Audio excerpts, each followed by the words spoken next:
Hey everyone, and welcome. Today we're not just going to talk about data structures, we're going to talk about a story.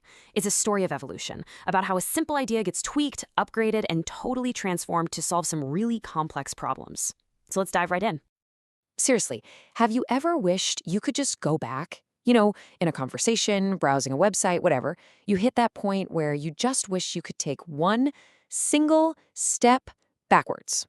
Well, it turns out that exact feeling, that exact problem, exists in the world of code, and it all starts with a data structure you probably already know. And here it is, the singly linked list. Now, the best way to think about this is like a one-way street. Every node or car only knows about the one directly in front of it. You can only move forward, which is fine, it's simple, but man, it has some serious drawbacks. You can't just throw it in reverse, and if you want to remove a node, it's a pain. You have to keep track of the node behind it the whole time. It's just clunky. So, if you're an engineer and you have a one-way street problem, what do? Well, you build a two-way street, right? And that brings us to the first major evolution in our story, the doubly linked list. The idea behind it is actually beautiful in its simplicity. Instead of each node only knowing what's next, now it also knows what's behind it. It suddenly has a memory of the past, a direct link to the previous node. And here it is, right in the code. This is the magic ingredient. We just add one extra little pointer to our node structure. Node, prev. That's it. That single line of code is the upgrade that changes absolutely everything. It's the rearview mirror we were missing all along. Okay, so let's visualize what this actually does to our list. See those double arrows? Now each node is basically holding hands with its neighbors on both sides. The head still points back to nothing, to null, and the tail points forward to null. But everything in between, it's all connected, forwards and backwards. Total freedom of movement. And this new structure gives us two incredible new superpowers. First, bidirectional traversal. We can move forwards and backwards through the list, no problem. And second, deleting a node becomes so much simpler and way more efficient. So here's the key. Why is deletion suddenly so much easier? Well, because any node you pick already knows its neighbors. You don't have to go searching. You just tell its previous node, hey, point to my next node. And you tell its next node, and you point back to my previous one. You just cleanly stitch the list back together, leaving that node out, and then you free its memory. It's elegant. But of course, in engineering, just like in life, there's no such thing as a free lunch. This awesome new power, it has to come from somewhere. And it comes with some really important trade-offs you have to consider. So what's the price we pay? First, there's that extra prev pointer. It's in every single node, and that means we're using more memory. It might seem small, but if you have a list with millions of nodes, that starts to add up. Second, every time you insert or delete something, there's just more work to do. You're updating more pointers, which makes your operations a little more complex. All right, let's switch gears. We're going to look at a totally different kind of problem now. What if you don't want a street with a beginning and an end?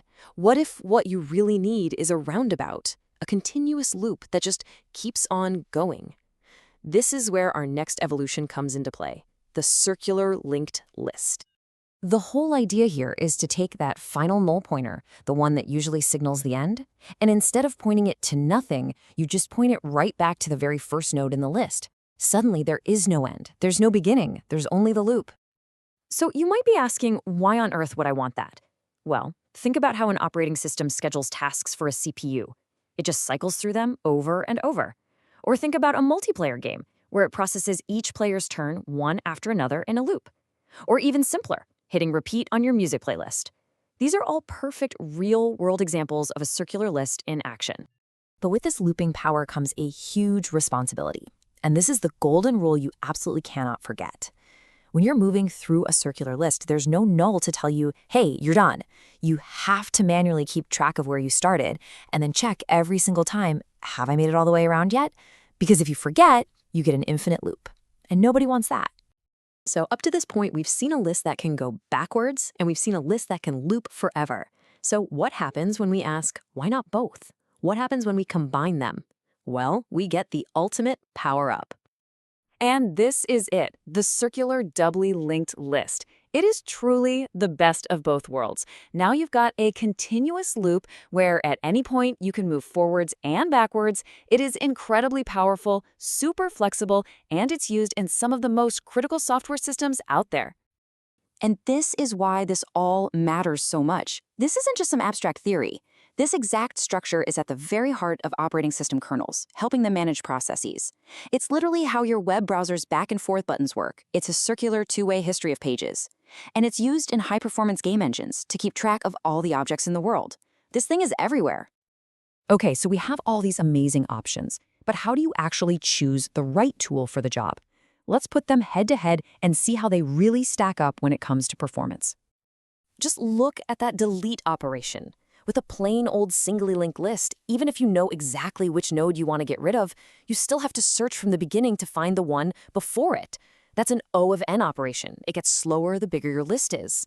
But with a doubly linked list, the node already knows its predecessor. Deletion becomes an O of 1, or constant time operation. It's instantaneous. That is a massive performance gain.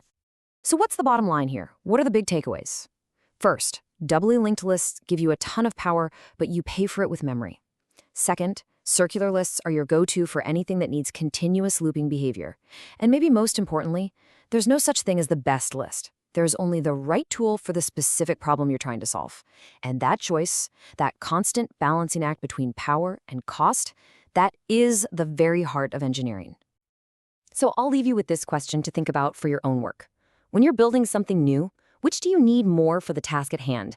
The raw power and flexibility of a more complex structure, or the lean, mean efficiency of a simpler one?